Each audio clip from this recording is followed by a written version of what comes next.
Hey guys, Ryan here with Pitching Tutors, and today we'll be going over the best of 10 drill, which is a drill that you can use to gauge how you're doing with any particular pitch. This is the primary drill that we use to keep track of the percentages of strikes that a pitcher can throw with any given pitch. After we've warmed up and thrown a couple of game speed pitches downrange, we then ask the catcher to start keeping track. So if I'm doing a best of 10 drills for a fastball, I would get 10 pitches to see how many fastballs I can throw for a strike. And it's not useful to mix different pitches when doing the best of 10 drills. The catcher is the one that's going to be calling balls and strikes, so it's important to practice with somebody that can count and add. Maybe Gary from accounting. Once you ask him to start keeping track, you have to complete all 10 pitches before restarting the round.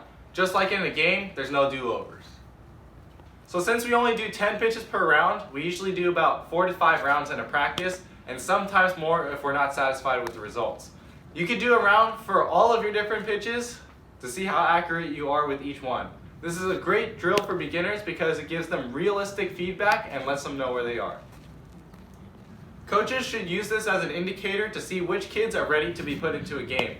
If the kid can't throw at least 50% strikes in a practice setting with no batter and no runners on base, then it's unrealistic to expect that they'll be able to do it in a game situation.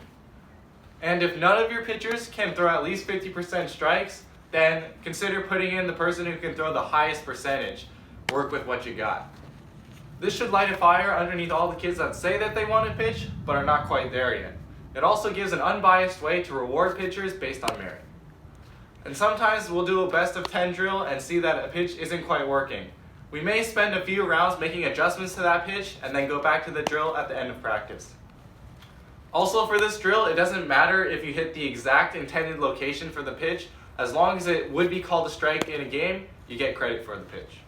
So sometimes you're aiming low and outside, but your pitch might miss high and inside, but for a strike. We'll still count that because we want to encourage pitches that are usable in game. And in my opinion, any strike is better than a ball that misses outside of the zone because it forces the batter to react. But as you face more talented hitters, you'll have to change your mindset on that approach because they'll be able to hit anything that you throw at them. The best of 10 drill is a useful drill all around, both for letting coaches evaluate talent and for letting kids know where they are. So go out and practice some of these, and I'll see you in the next one.